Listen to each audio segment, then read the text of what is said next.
Meth, it's not crack, it's not OxyContin, but fentanyl, the deadliest drug to Americans, particularly young people. Now the Biden administration is taking a new approach in the war on the drug. The Centers for Disease Control reporting over 100,000 deaths were tied to fentanyl in the past year, actually from 21 to 22. The new plan, an extension of Mr. Biden's national drug control strategy. It calls for more financial sanctions against traffickers, with an emphasis on addressing untreated addiction, dismantling and disrupting drug trafficking production and supply chains, and preventing drug overdose deaths to save lives. Let's bring in former Arkansas Governor Asa Hutchinson, currently running for president for the GOP.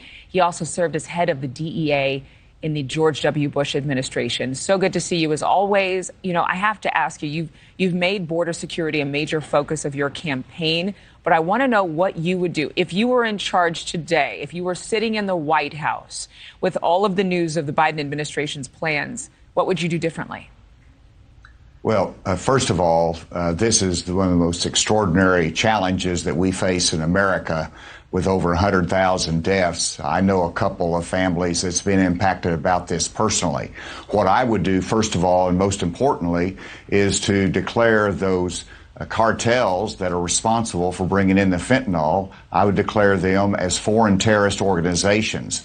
That is what is missing in the strategy that President Biden outlined. And that allows more of the government to be engaged in more serious sanctions, more stringent controls in going after the cartel and also controlling the fentanyl that comes in. Secondly, you got to put pressure on Mexico to be a partner in this. And I would put economic pressure. I would tell the president of Mexico that I will be, as president, calling up industry and saying, don't relocate in Mexico until they start cooperating with us on going after the cartels and controlling the fentanyl coming in. You've got to use the leverage of the White House. There are some good things that are in the strategy that was outlined by President Biden, including education. We've got to continue to invest in that for our young people, for our young adults, that they know the risk and the danger of using drugs because it could be laced with fentanyl.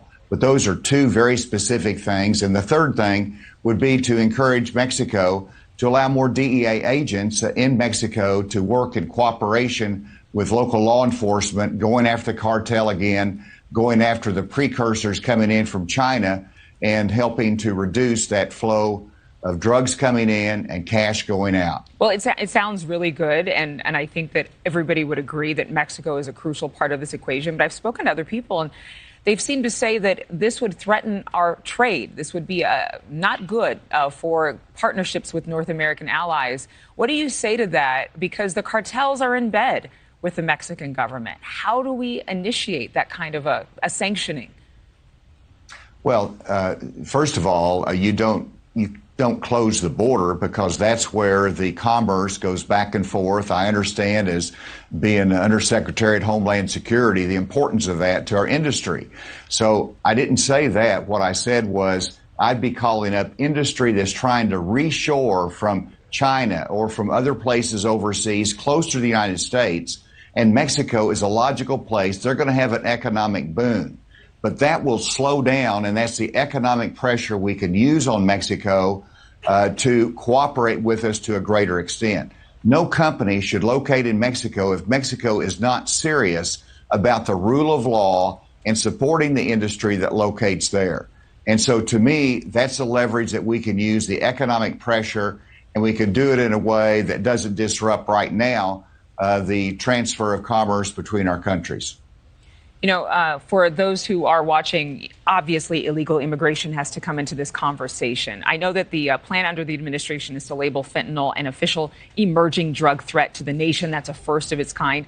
But that's in word. What do we need to do in deed in terms of the people who are coming into this country illegally to stop fentanyl from coming across the border?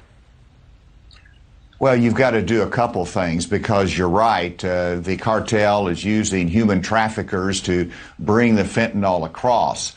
And so you've got to give the Border Patrol more resources. You've got to complete the infrastructure between the ports of entry. You've got to tighten up our asylum rules to make sure that somebody who comes in and seeks asylum has first considered if they're coming from Central America or elsewhere, they're transiting through Mexico, they should claim that place as asylum first. And then the asylum should only be claimed at the ports of entry and should be processed immediately so they're not released in the United States when they don't have a good asylum claim. So those are a couple specific things that can be done that would have extraordinary impact in reducing that flow of illegal immigration and the fentanyl that they're bringing into the country. I want to know what you think about your friend, Mr. Donald Trump, who is also running for president. You call yourself the non-Trump candidate. He's floated the idea, as he runs for a second term, of sending special forces and using cyber warfare to target cartel leaders. What do you think about that? Well, in terms of the cyber warfare, we need to control the social media because the cartels are using social media to recruit people in the United States to help in the transportation of smuggling of humans into our country, as well as drugs. So that is an important part of the equation. And absolutely, the military, we have to be constrained in terms of the use of that, but there are a number of functions that the military can engage in, including intelligence gathering and sharing with law enforcement, and having specific missions trying to watch the fentanyl precursors that's coming in from China and elsewhere. So there's some things that can be done, but it has to be executed with experience and in many times, the most important thing is getting the cooperation of Mexico, which we don't have right now. Well, the Mexican president meeting with U.S. officials this week about fentanyl, so we'll see what comes from that meeting. Thank you so much. As always, good to see you. Great to see you. Thank you.